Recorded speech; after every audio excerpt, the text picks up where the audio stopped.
Good morning. Welcome to Hardin County Commissioners Court. Today is Tuesday, June 8th, 2021. It is 10 a.m. All members of the court are present, and this meeting is called to order. If everyone will please rise for the invocation by Commissioner Roberts, followed by the Pledge of Allegiance. Gracious Heavenly Father, thank you for all the many blessings you've given us. Watch over and guide us as we go about the business of this court. In Jesus Christ's name I pray. Amen. Amen. I pledge Allegiance to the flag of the United States of America and to the republic for which it stands, one nation, under God, indivisible, with liberty and justice for all. Thank you, Commissioner. Item number 3, approve minutes of the May 25th, 2021 regular meeting as presented by the county clerk, Glenda Austin. So moved. Second. That motion by Commissioner Roberts, second by Commissioner Young. Any discussion? All in favor? Aye. Any opposed? Motion passes unanimously.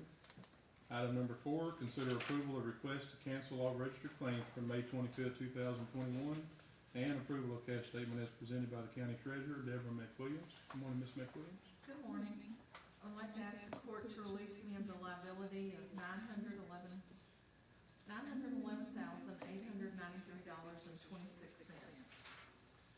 On the cash report and general checking account, we have $17,215,249.55.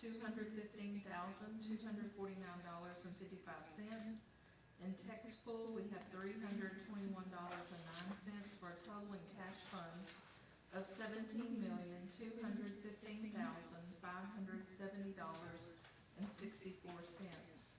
I'd also like to bring to your attention that on June 1st, we received the money, the first half of the money from the American Rescue Plan Act of 2021. 50% of the amount was $5,594,256.50.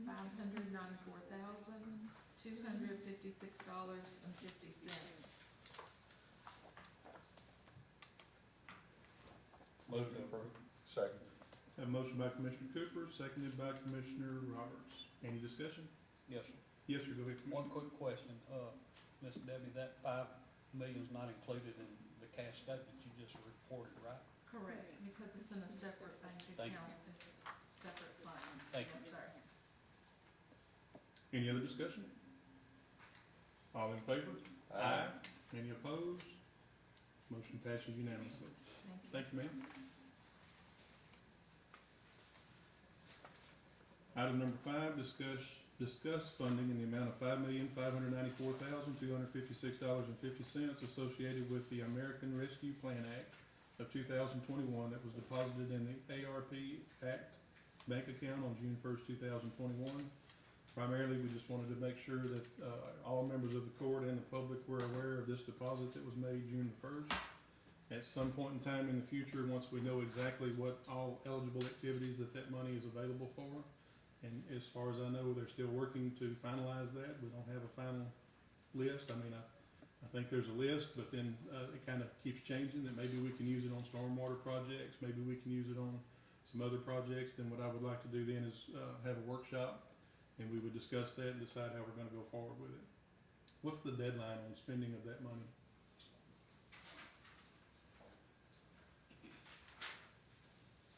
So this tranche and the second tranche will have to be spent. You'll have to have all your projects obligated and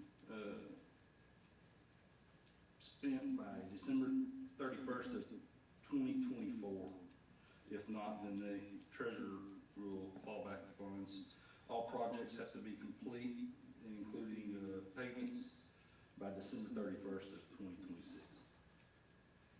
Thank you. Tupper, I looked on the website, whenever we got this information, they send you to a website. And like the judge said, it changes, but what I saw on there, and if I remember correctly, whenever we passed, where we have to provide insurance to separated employees through, this should reimburse that, if I looked at it correctly. Are you aware of that or not?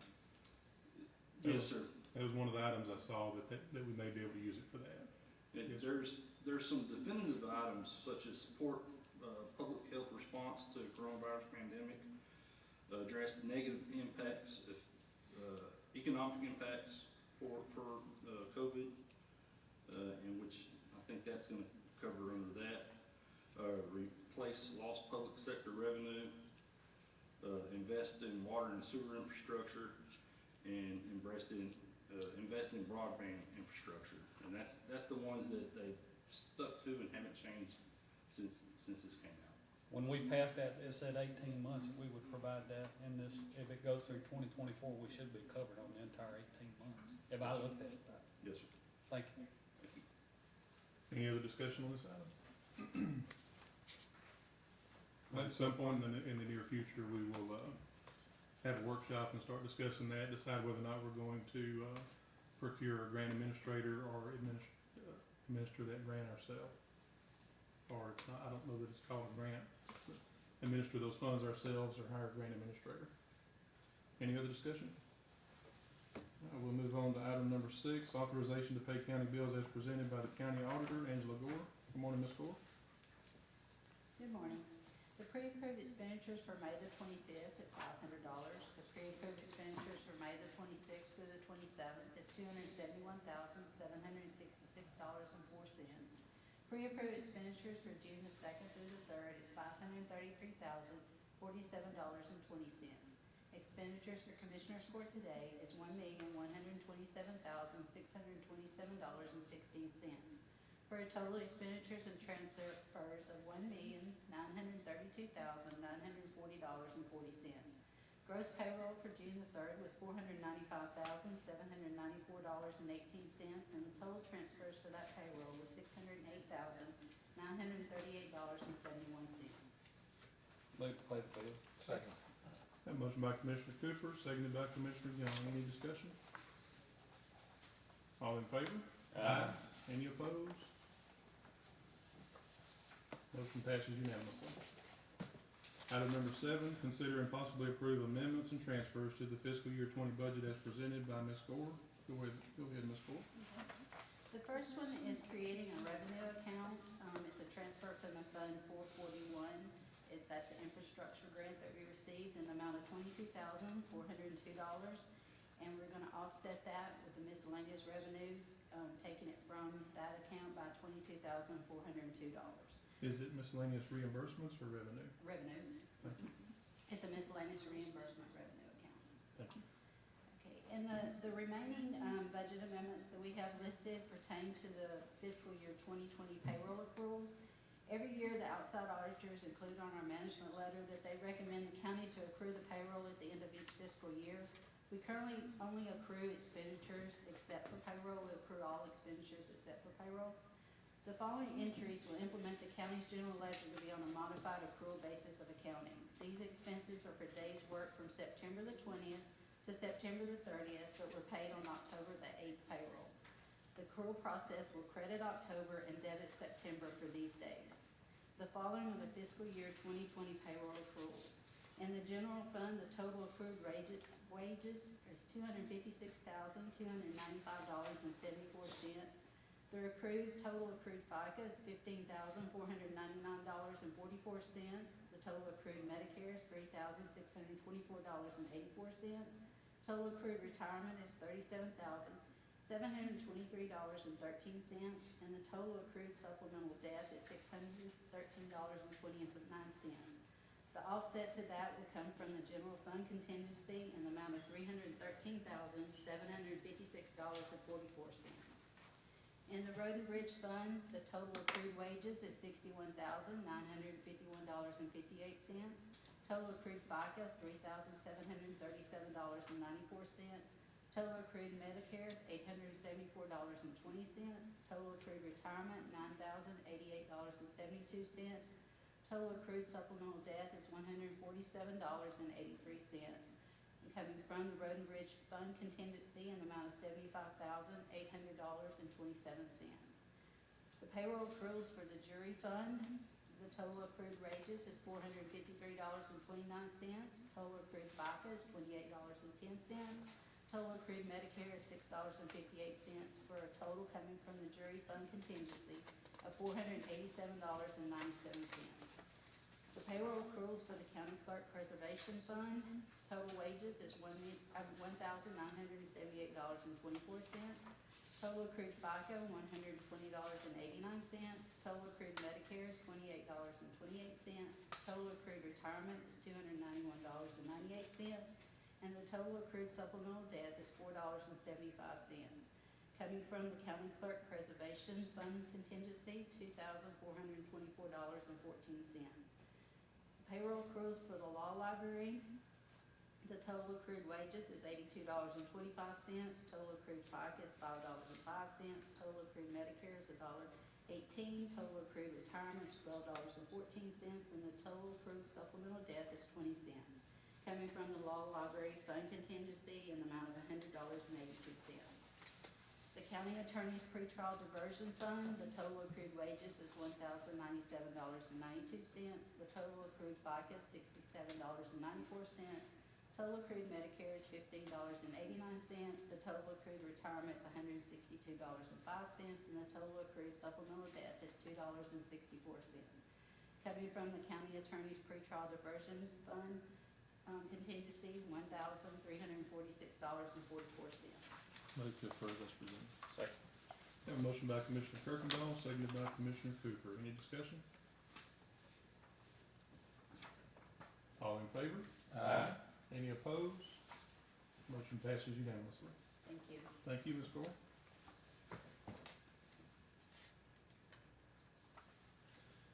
Item number 8, presentation of Hardin County's 2022 plan year with the Texas County and District Retirement System. This will be presented by Mr. Ralph Wallace with TCDRS. Good morning, Mr. Wallace. Good morning, Judge. Good morning, everyone. Good to see you. Hopefully this will be the last time you have to see me like this. I've gotten word that they're going to turn us loose here pretty soon so we can get back out on the road. So hopefully we'll see you face to face next year. For the record, my name is Ralph Wallace. I'm an employer services representative for the Texas County and District Retirement System. And what I want to go over with the court this morning is a review of the plan benefits, and the calculated actuarial cost for 2022 to fund retirement benefits. And the document I'm going to be working off of, I believe everyone has a copy. If not, let me know. I'll share my screen. But it's the plan assessment for plan year 2022. Does everyone have a copy of that? Yes, sir. Okay. All right, let's begin by just reviewing the current benefit, benefit levels for the county. Currently, county employees contribute 7% out of their paycheck into the plan each month to put toward retirement. If employees become eligible to retire, the county is matching 200% or $2 for every $1 at retirement. And as far as eligibilities go, there are 3 ways someone becomes eligible to retire in Hardin County. The first way is to be age 60 with at least 8 years of service. The second way is what's commonly referred to as the Rule 75. It just means your age plus your years of service has to equal the number 75. And the third way to be eligible is any age with 30 years of service. And please stop me if anyone has any questions along the way. As far as optional benefits go, the county does provide group term life insurance underwritten through TCDRS to its employees. And I want to kind of talk about the costs that were calculated for 2022, which is on that next section entitled Retirement Plan Funding.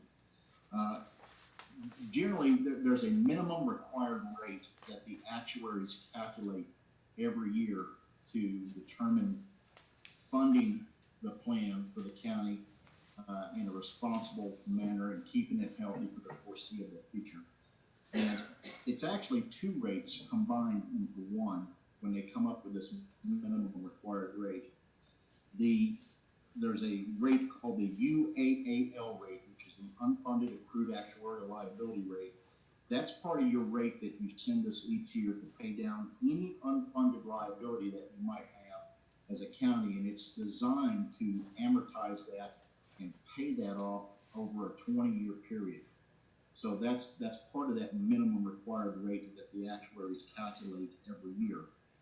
And the other part of the rate that's being sent from the county to fund benefits is paying for the expected cost that your employees earn on benefits out into the future. So it's actually two rates combined when they come up with that required rate of 13.47%. If you look down at the bottom of that page, the unfunded liability going into next year for the county is about $9.3 million. And right below that is what is called the funded ratio.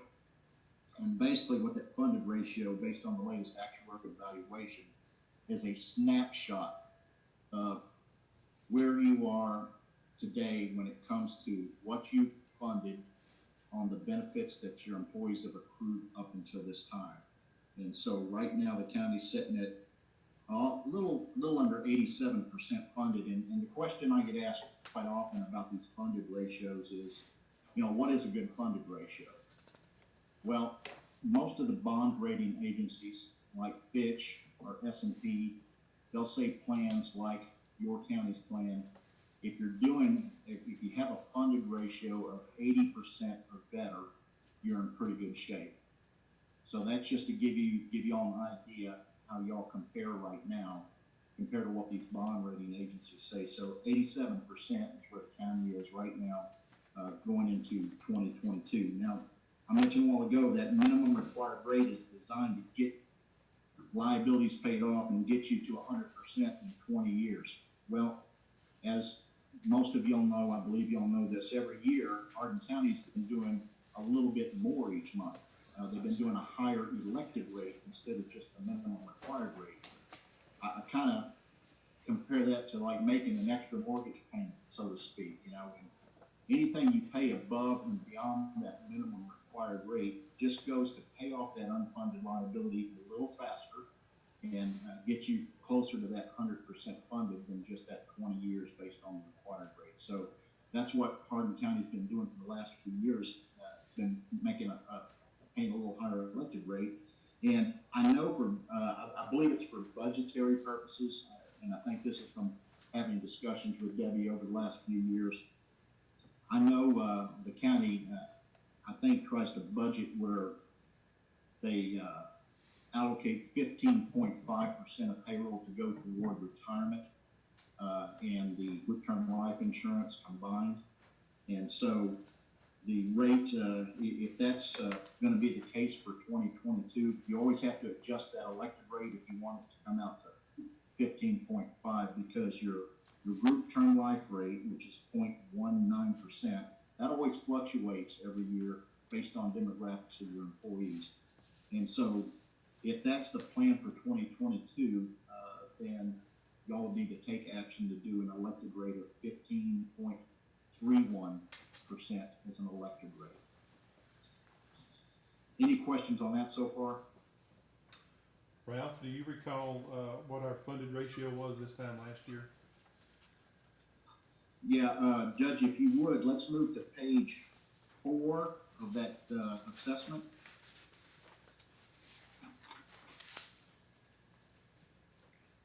And toward the bottom section of page 4 gives you all an idea of what your minimum required rates have been doing for the last 5 years and what has affected those rates from one year to the next. And at the bottom of those columns, you'll see that funded ratio over the last few years as well. Now, the reason, if you take a look, before we go into the funded ratios, take a look at the 2021-2022 column. So coming into this year, your minimum required rate was 13.88% of payroll. You'll notice what affected that rate going down to 13.47 for 2022. Investment returns. I think everybody saw how crazy it was last year, how the pandemic affected the market at the first half of the year, and then the market rebounded. We finished about a little under 10% last year on investment returns. That elected rate that the county sends obviously has an impact on that minimum required rate. Y'all had some demographics. Y'all had some demographic changes that resulted in a decrease in rate as well. But take a look at that last item there, the assumptions methods. Y'all will notice, you may have already noticed this, at the beginning of that document, we added a special note here. Our actuaries and our investment folks are predicting that interest rates and investment returns are going to remain lower than they've been in the past. And to synchronize with that, the decision was made by our board of directors, which is made up of elected officials from counties like y'all. The decision was made to reduce the long-term investment return assumption from 8% to 7.5%. Now, we've been doing close to 8.5% over the last 35 years, but from what they're seeing, they're not expecting the returns to be as high as they've been in the past. Now, whenever an assumption like that gets changed, that has an impact on all employers in the retirement system and affects all their costs. And so that's why you see a bump there in that assumptions and methods. And that's why you see a little downtick there on your funded ratio from last year to this year, or 2020. Last year, or this year to 2022 is what I'm trying to say. Does that answer your question, Judge? Yes, sir. Thank you. Does any member of the court have any questions before Ralph continues? Go ahead, Mr. Wallace. Okay. The only thing left I have to mention is, that retiring or that demographic change that caused the rate to drop a little bit. It's always interesting to kind of dig in and see what the demographic change was. And apparently, and let me back up a little bit, whatever happened in 2020 affects 2022 as far as cost to the county. It's always a year behind. So it appears that y'all may have had a couple of retirees pass away before their life expectancy, actuarially. And so that's those little changes affect things, and it's always kind of interesting to see that. The only other thing I would mention, if y'all are interested, if you go back to page 3, just to give the county an idea of how much of a retirement benefit your folks are getting. These plans are designed to give an adequate retirement benefit to a career, and I emphasize the word career, employee at the county. And generally, your employees are going to have 3 sources of retirement income. They're going to have their TCD benefit. Social Security is going to play a role in there, and any personal retirement savings and investments like an IRA or a 401k, things of that nature. And most financial planners will tell you these days that you need to put away enough money while you're working to be able to replace somewhere in the neighborhood of about 70 to 100% of your final salary to sustain you in retirement. Different folks are going to have different needs. You're still going to have a mortgage when you retire. We all know health insurance is not going down, and it's not going to go away just because you retire. Inflation impacts things as well. And so what you're looking at there on that bar graph just gives y'all an idea based on the current benefit levels of the county. If somebody came in and worked so many years for you and retired, how much of their final salary would be replaced with their TCD benefit? So, for example, that smallest bar, if somebody just came in and worked for y'all for 10 years, well, that's not a career employee, so they're only going to replace about 22% of their final salary with their TCD benefit, whereas a 25-year person, that second to the largest bar, is looking at replacing close to 70% of their final salary from TCD. And just to give y'all a little statistic for the county, on average, your folks put in about 18 years at Hardin County before they retire, and the average annual benefit is a little over $18,000 a year. Remember what I said, this is designed to give an adequate benefit to somebody that works a whole career there. So obviously the longer they work, the bigger their benefits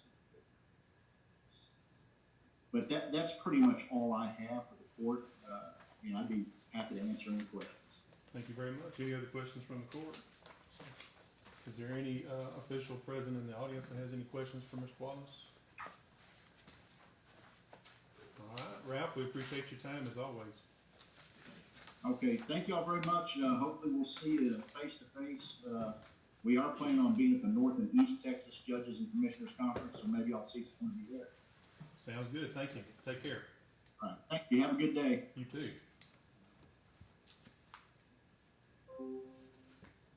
Angela, based on, the information from Mr. Wallace, if we keep our rate at the 14.5, which I think is where we are now, is that what you recommend that we do? Yes. Is to stay where we are? Okay. 14 or 15? Did I say 14? It's supposed to be 15. Yes, sir. All right, thank you. Item number 9, consider and possibly approve amendment to the fiscal year 21 Crime Victims Assistance Center budget to increase pay rate for victims advocate position. This will be paid 100% by grant funds and is requested by Glenda Jacks, Director, Crime Victims Assistance Center. We all have a memo included in our packets from Ms. Jacks, where she is seeking to hire Teresa Grimes. Teresa currently works in the District Attorney's Office doing the same job. Currently, that position is in our, we call it the wages pages of our budget at $14.07. Then it has an opportunity to hire Ms. Grimes at $18 an hour, and that would be fully funded by the grant. So moved. Second. Have a motion by Commissioner Kirkendall, seconded by Commissioner Roberts. Any discussion? Yes, sir. Go ahead, Commissioner Cooper. Ms. Jacks, have you, talked before the court before? No. You wanna read this to us, or you wanna explain it to us, or you wanna speak, or? Well, I'm just messing with you. now. Yeah, you can have a seat. Thank you, though. Any other discussion? I just thank the sheriff for letting us have her. She's doing a great job. We appreciate her. All in favor of the motion? Aye. Any opposed? Motion passes unanimously. Item number 10, consider approval of the following amendment to the fiscal year 2021 Justice of the Peace Precinct 2 budget. A transfer of $20,000 from 010401800 contingency general to 010456450 building maintenance and repairs. This is a request by Judge Brewer to finish the repairs to his offices that were not finished in the last budget year. So moved. Second. That motion by Commissioner Kirkendall, seconded by Commissioner Roberts. Any discussion? All in favor? Aye. Any opposed? Motion passes unanimously. Item number 11, consider request to approve reorganization of 3 departments by combining the Health Department, the WIC Department, and Indigent Healthcare Department, all under a new Health Services Department. If approved, consider request to create new position of Assistant Health Director and creating, amending job descriptions and salaries accordingly without any increase to the county budget. In other words, these departments would all come together, and most of them serve the same clientele that each of them serve individually. And there would be a pay increase for, as I've included in my memo, I've got proposing to fill that Assistant Health Director position with Ms. Jones. And there would be a pay increase to her that would be paid by the grants that come through the health department currently. So moved. Second. Have a motion by Commissioner Kirkendall, seconded by Commissioner Young. Any discussion? Do you have anything you want to say, Ms. Whitley? All right, any other discussion? All in favor? Aye. Any opposed? Motion passes unanimously. I do want to add, Ms. Allen is here, Donna Allen, and I do want to add that there might be some increase in workload to Ms. Allen and Ms. Watts in the Indigent Healthcare Department. And so, Miller, I'm very sorry, Donna Miller. And so, whenever we, start working on the 2022 budget, we may have to look at some increases there if they've got an increase in job duties, and I've asked Ms. Whitley to evaluate that if this was approved today. Did we vote on that? Yes. All right, thank you. Item number 12, acceptance of annual road reports for Road and Bridge Precincts 1, 2, and 3, submitted by Commissioners Cooper, Kirkendall, and Young. So moved. Second. That motion by Commissioner Kirkendall, seconded by Commissioner Cooper. Any discussion? All in favor? Aye. Any opposed? Motion passes unanimously. Item 13, consider request for authorization to submit the following invoices for payment. Invoice number 084076 in the amount of $5,050 for Cold Pad annual software license and support renewal. And invoice number 084098 in the amount of $10,585 for Verity annual software license and support renewal. Both of these invoices come from Hardin Civic. If approved, also consider approving the following amendment to the election equipment fund budget. Increase the revenue by $5,394 to line item 012370100, election equipment rentals, and increase expenditures in the amount of $5,394 to 012491592, software. This will be a new line item. Also, from election equipment fund balance 012 in the amount of $6,854. Also from 012491451, election equipment repairs and maintenance in the amount of $3,000. And from 012491490, miscellaneous in the amount of $387. This will all be transferred to 012491592, titled software, in the amount of $10,241. So moved. Second. A motion by Commissioner Kirkendall, seconded by Commissioner Cooper. Any discussion? All in favor? Aye. Any opposed? Motion passes unanimously. Item 14, consider request to accept the audited financial statements for Hardin County ESD 2 for the year ending December 31st, 2020, and the compiled financial statements for Village Mills ESD for the year ending December 31st, 2020. So moved. Second. A motion by Commissioner Kirkendall, seconded by Commissioner Cooper. Ms. Ford, you reviewed both of these? I have reviewed both of them, everything's in order. Thank you very much. Any discussion?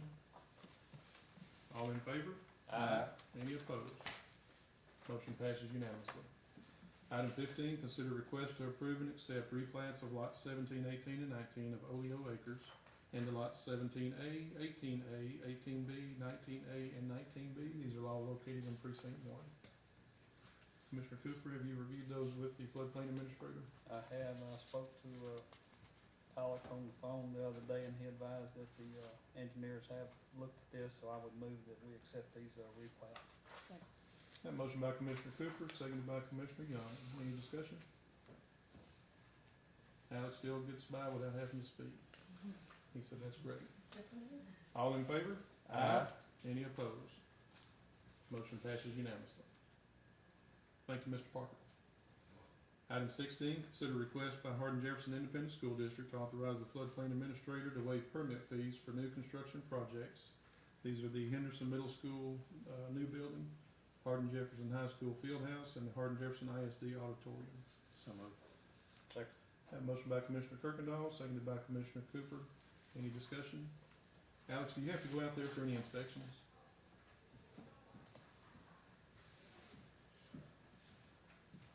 No, sir, the only inspections that we're gonna do is the elevation certificate, and they'll provide that to us. Okay. One thing I wanna say on this is a lot of the architect came and asked how much the permit was gonna be.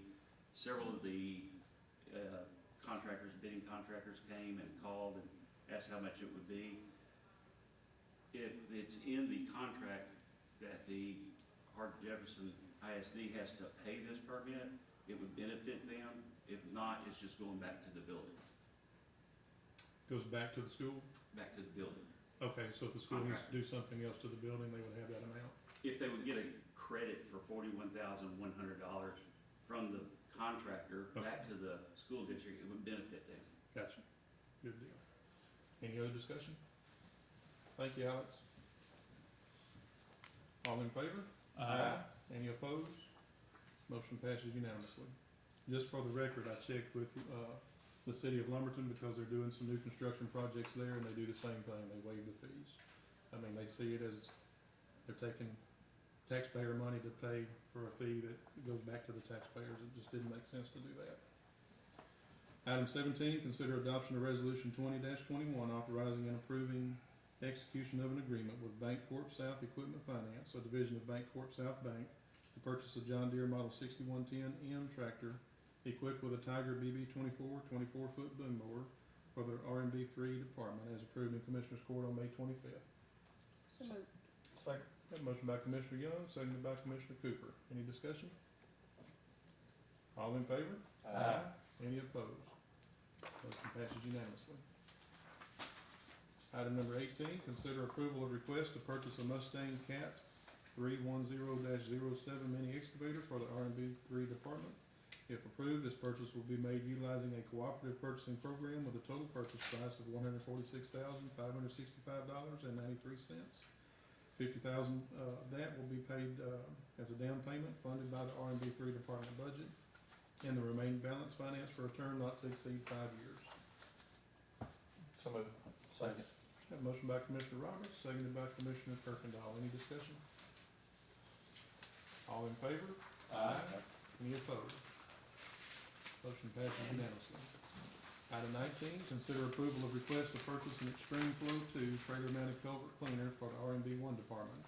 If approved, this purchase will be made utilizing a cooperative purchasing program. Total purchase price in the amount of $35,015.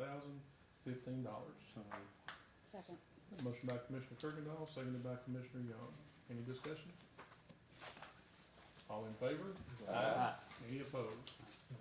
Motion passes unanimously. Item 20, discussion only of any item not on the agenda without taking any action. I want to start by just reminding everyone that we have a special meeting next Tuesday, June 15th at 6 o'clock. That'll be at the Lumberton ISD Performing Arts Center, and that's to discuss the FM 421 development project, also known as the Longleaf subdivision. And then Misty didn't make it here today, but if y'all see her, be sure and tell her happy birthday. She had an appointment and couldn't get here in time. Any commissioners have anything? I'm glad it's not raining. Me too. Are there any officials present that have anything they'd like to add or discuss? Move to adjourn. Second. Have a motion by Commissioner Kirkendall to adjourn, seconded by Commissioner Cooper. All in favor? You're adjourned. I'll have a great rest of the week.